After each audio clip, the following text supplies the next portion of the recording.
Hello viewers, welcome back to my channel. आज के इस वीडियो में हम बात करेंगे कक्षा 11 के अध्याय नंबर 5 कार्य, ऊर्जा और शक्ति अध्याय की।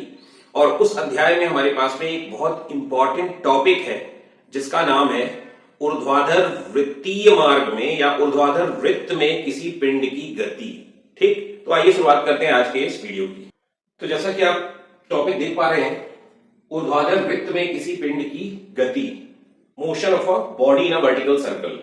तो मान लीजिए कि कोई एक पिंड है और वो इस ऊर्ध्वाधर वृत्त में गति कर रहा है और इस वृत्तीय मार्ग का केंद्र है मान लीजिए O, और इसके बाद पिंड है हमारा यहां पर जिसका द्रव्यमान है m, और ये वो रस्सी है जिससे वो पिंड बंधा हुआ है और इस मार्ग में गति कर रहा है। ठीक है, तो यहां पर जो तनाव होगा रस्सी का वो अंदर की ओर होगा, केंद्र की ओर होगा, टेंशन। अब ये हम यहां से इस वृत्तीय मार्ग का सबसे निम्नतम बिंदु L लिखते हैं और इसी वृत्तीय मार्ग का ऊर्ध्वाधर बिंदु हो जाएगा H। तो अब जब ये जो पिंड M द्रव्यमान का है घूमते घूमते जब इस L बिंदु पर होगा तो इसका जो वेग है ये हम मानते हैं v1 है, और यहां पर जब ये पहुंचेगा तो इसका जो वेग है ये हम मानते हैं v2 है। अब इस दिशा से जो इसका भार है mg वो नीचे की ओर लगेगा, और मान लीजिए कि ये कोण है थीटा जो कि किसी पिंड की वर्तमान स्थिति को केंद्र से जोड़ने वाली लाइन इस व्यास के साथ में कोण बना रही है। तो ये जो इसका भार होगा ये भी उसी कोण पर होगा इस लाइन से। अब हम इसको क्या करते हैं, वियोजित करते हैं इसके घटकों में, तो इसका क्षैतिज घटक क्या आएगा mg cos थीटा, और इसका ऊर्ध्वाधर घटक क्या आएगा mg sin थीटा। ये हमने लिख दिया mg sin थीटा। ठीक है, अब आगे बात करते हैं। जब पिंड यहां से आगे बढ़ता है तो ये क्या करता है, कुछ ना कुछ ऊंचाई तय करता है इस बिंदु से। माना वो ऊंचाई जो इधर पहुंचने में इसने तय किया है वो ऊंचाई है मान लीजिए h, यहां से लेके यहां तक का मान है। अब यहां से लेके यहां तक क्या है, इसकी त्रिज्या है, ये इस बिंदु तक ये है त्रिज्या। तो ये जो केंद्र से अभी इसकी दूरी यहां तक है ये कितनी बची, r माइनस h। ठीक है, अब हम क्या करते हैं कि इस वृत्तीय मार्ग पर इन दोनों स्थितियों पर L पर और इस बिंदु को मान लीजिए हमने नाम दे दिया P। तो L और P पर दोनों ही बिंदुओं पर इसकी जो कुल ऊर्जा है यांत्रिक ऊर्जा वो संरक्षित रहेगी। ठीक है, तो यहां पर कुल ऊर्जा बराबर यहां की कुल यांत्रिक ऊर्जा हम लिखने वाले हैं। तो हमने क्या लिखा, हमने लिखा एनर्जी, चूंकि ऊर्जा संरक्षण नियम से, सबसे पहले हम ये लिख देते हैं। तो ऊर्जा संरक्षण नियम से हमने लिखा कि EL इक्वल्स टू EP, कुल यांत्रिक ऊर्जा L बिंदु पर बराबर कुल यांत्रिक ऊर्जा P बिंदु पर।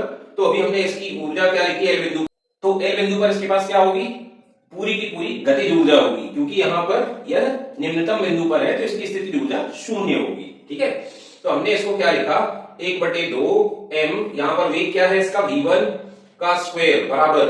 अब देखिए यहां पर जब वो उठेगा तो यहां से ऊपर जाने में इसने कुछ ना कुछ कार्य किया होगा, गुरुत्वीय त्वरण या गुरुत्वीय बल के विरुद्ध, तो वही किया गया कार्य इसमें संचित होगा स्थितिज ऊर्जा के रूप में, और साथ ही साथ ये गतिशील अवस्था में भी है, मतलब इसमें इस स्थिति में दोनों ऊर्जाएं होंगी।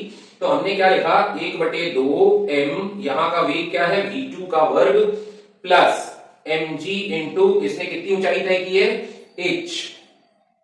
अब आप क्या करिए, दोनों पक्षों से 1/2m कॉमन लेके कट कर दीजिए। तो यहां से 1/2m जैसे ही आप कॉमन लेते हैं आपको क्या मिलेगा, v2 का स्क्वायर प्लस 2gh बराबर मिलेगा 1/2m इंटू v1 का स्क्वायर। ठीक है, अब देखिए यहां पर नहीं है 2, तो हमने 2 का मल्टीप्लिकेशन कर दिया, m कॉमन निकल चुका है। अब यहां से 1/2m काट सकते हैं आप।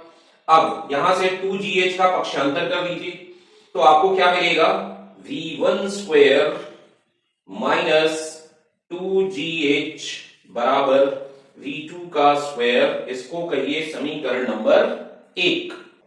ये जो परिणामी तनाव है रस्सी का ये क्या देगा, इसको अभिकेंद्रीय बल जो कि उसको इस मार्ग में बनाकर रखेगा। ठीक है, तो हम यहां पर क्या लिखते हैं कि केंद्र की ओर परिणामी बल बराबर किसके बराबर होगा? अभिकेंद्रीय बल। अभिकेंद्रीय बल, ठीक है। तो अब केंद्र की ओर देखिए, परिणामी बल की बात कर रहे हैं, केंद्र की ओर ये ऑलरेडी बल लग रहा है और ये बल केंद्र से दूर लग रहा है, तो केंद्र की ओर निकालना है तो ये उससे माइनस हो जाएगा। तो अभी हम क्या लिखेंगे?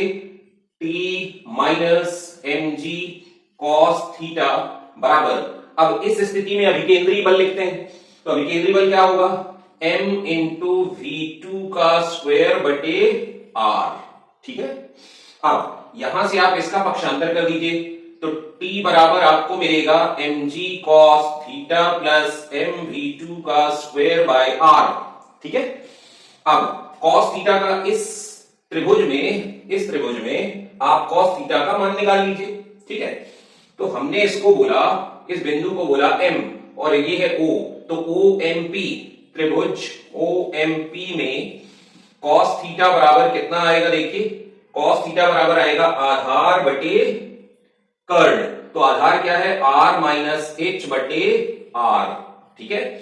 ये इधर से लेके इधर तक OP जो होगा वो r के बराबर होगा, त्रिज्या होगी, और ये है आधार r माइनस h, ये लिख दिया, ठीक है। अब आप इसको उठाकर यहां पे रख देंगे, तो t का मान क्या आ जाएगा आपके पास? mg into r minus h बटे r plus m by r into V2 का स्क्वायर। अब देखिए m बाय r दोनों पदों में कॉमन है, तो इसको अपन क्या करते हैं? बाहर निकाल लेते हैं m बाय r। अंदर क्या बचेगा? देखिए ये बचेगा g into r minus g into h plus V2 का स्क्वायर, ठीक है। अब समीकरण 1 से V2 का मान उठाकर यहां पर रख देते हैं, तो अभी हमने क्या लिखा? समीकरण 1 से, तो T बराबर m by r G R minus G H plus V2 की जगह देखिए क्या रख रहे हैं हम? V1 स्क्वायर माइनस 2GH, ठीक है। अब ये जो GH है इसमें जुड़ जाएगा, 3GH बन जाएगा, तो आप आगे क्या लिखेंगे इसको? m by r into G R minus 3GH plus V1 का स्क्वायर, ठीक है। इसके बाद में हम बात करेंगे किसकी? इस बिंदु पर और इस बिंदु पर तनाव की, ठीक है।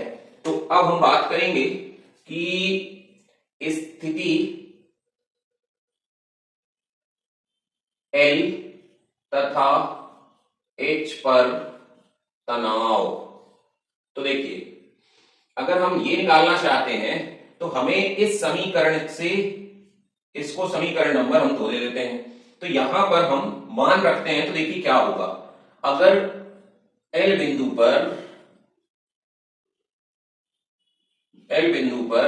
देखिए जब वस्तु हमारी यहां से इस बिंदु पर होगी तो ये जो h का मान है ये क्रमशः घटते घटते शून्य हो जाएगा, तो h का मान क्या होगा?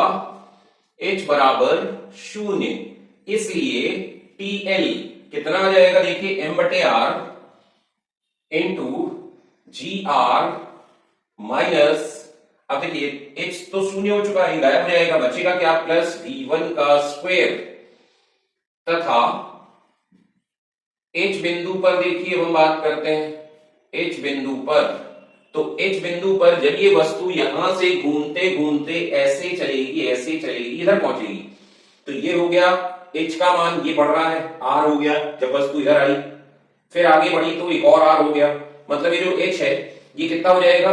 r प्लस r, 2r, ठीक है।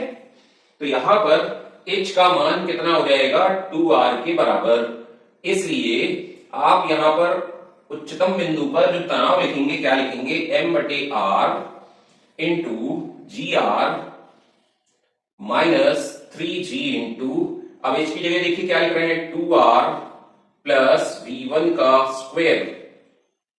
अभी आप क्या करें कि ये 3 2 6, ये हो गया 3 दूनी 6 dr में से 1 गया तो कितना बचा? 5gr, V1 square minus 5gr, और यहां से आपने m बटे r लिख दिया, तो ये किसका मान आ गया आपके पास में? TH का मान आ गया, ठीक।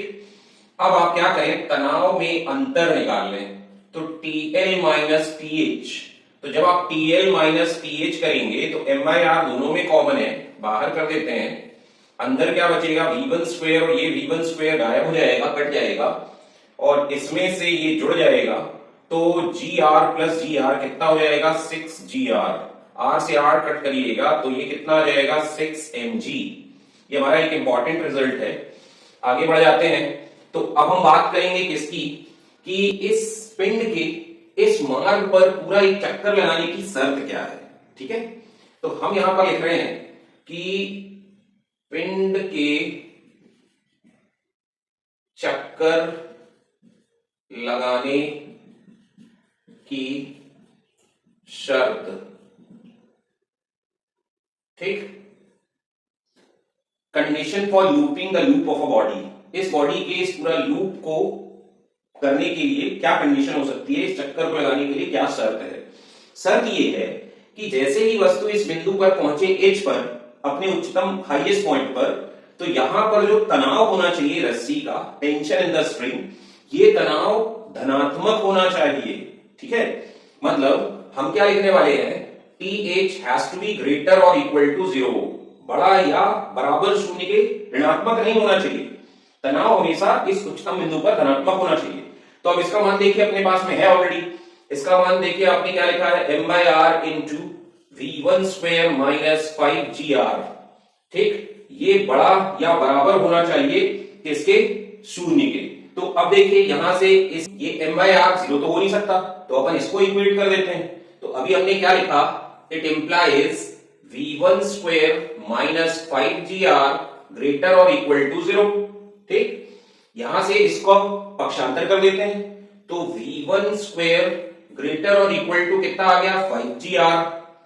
अब दोनों तरफ आप स्क्वायर रूट ले लीजिए, वर्गमूल, तो आपको क्या मिल जाएगा, V1 का मान V1 इक्वल्स टू ग्रेटर और equal to under root 5GR। तो ये हमारे पास में इस निम्नतम बिंदु लोएस्ट पॉइंट L पर वेग आ जाएगा बेटा। तो देखिए क्या आएगा, निम्नतम बिंदु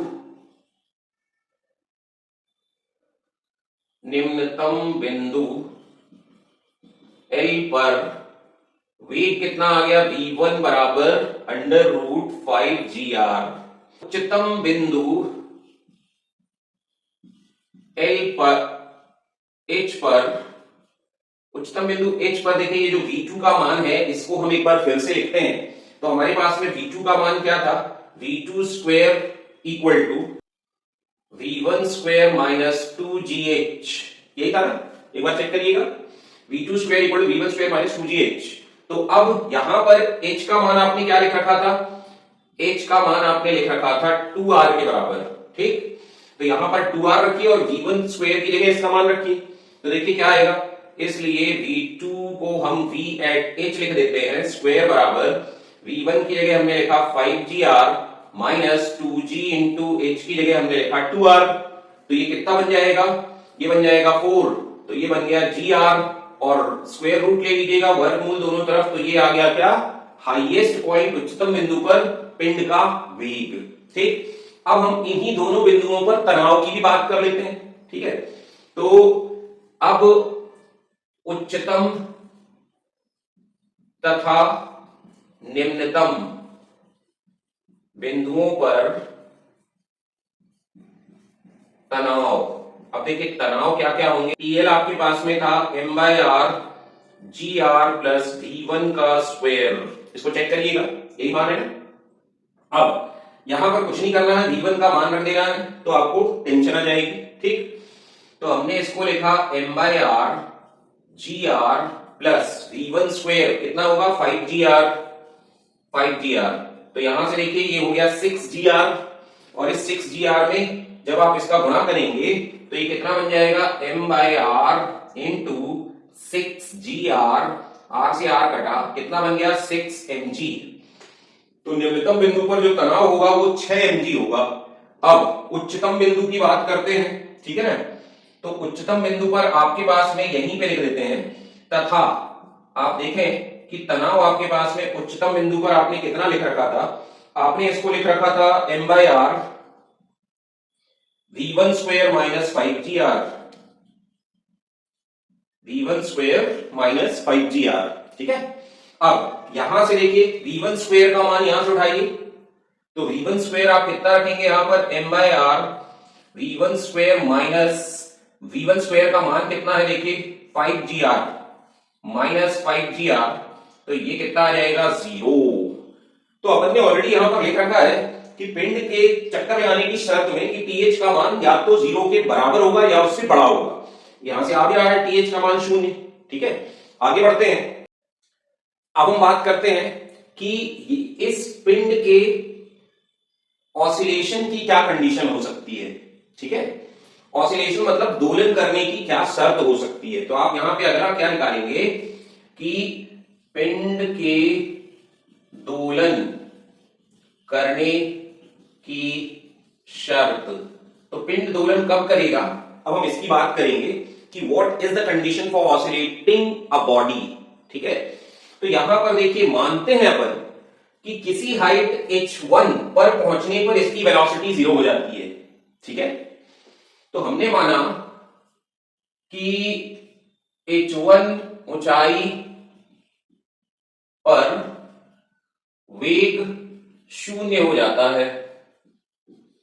ठीक है, तो यहां से देखिए ये जो वेग है जैसे ही यहां बॉडी पहुंचेगी तो 0 हो गया, और यहां पर ये v1 स्क्वायर है माइनस 2g। अब ये जो हाइट कितनी है h1 है, जहां वेग 0 हो रहा है, इसको पक्षांतर करिए तो 2g h1 बराबर आ जाएगा v1 का स्क्वायर। तो हाइट निकालिए h1 का मान, ये कितना हो जाएगा v1 स्क्वायर अपॉन 2g। ठीक है, अब हम आगे बढ़ते हैं। अब हम मानते हैं कि किसी ऊंचाई h2 पर पहुंचने पर तनाव का मान 0 हो जाता है। ठीक है, तो माना h2 ऊंचाई पर तनाव 0 हो जाता है।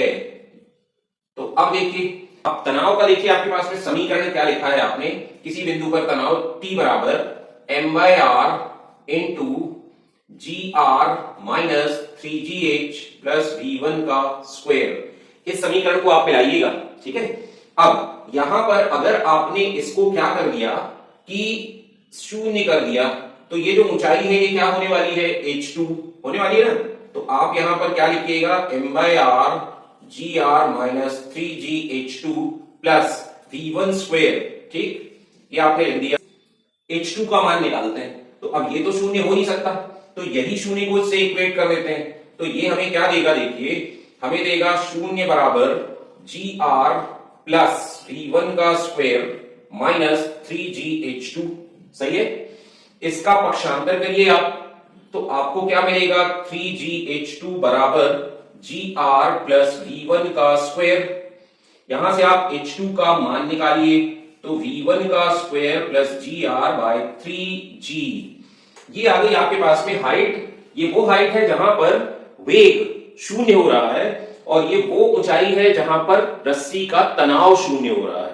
तो अब दोलन की शर्त क्या है कि तनाव 0 होने के पहले वेग 0 हो जाए। ठीक है, क्योंकि अगर वो h2 ऊंचाई पर पहुंच गया और वहां पहुंचने पर उसका तनाव 0 हो गया, तनाव 0 हो गया, तो उसको अभिकेंद्री बल नहीं मिल पाएगा, और वो क्या करेगा कि आगे भी नहीं जा पाएगा, गिर जाएगा। ठीक है, तो इस स्थिति में गिर जाएगा, या हो सकता है कि वो इस टेंजेंट के अलोंग चला जाए। ठीक है, तो अब हम यहां पर क्या कहते हैं कि इस तनाव के 0 होने के पहले वेग 0 होना जरूरी है, तभी वो वापस लौटेगा और दोलन कर पाएगा। तो अभी हम क्या लिखेंगे, हम लिखेंगे कि दोलन के लिए आपका h1 ये छोटा होना चाहिए, पहले उसका वेग 0 होना चाहिए, और फिर बाद में उसमें तनाव 0 होना चाहिए। ठीक है, तो ये जो h1 का मान है ये कम होना चाहिए h2 से। ये h1 आपने छोटा कर दिया, has to be smaller than h2, h1 का मान छोटा होना चाहिए h2 से। तो ये दोनों के मानों की वैल्यूज को यहां पे रख दीजिए। तो देखिए आपको क्या मिलने वाला है कि ये वाला जो वैल्यू है, ये वाला मान v1 का स्क्वायर बटे 2g, ये छोटा होना चाहिए किससे, h2 से। तो आपने इसको क्या लिखा, v1 का square plus G R upon 3g। सही है, तो देखिए यहां से ये g और g गया।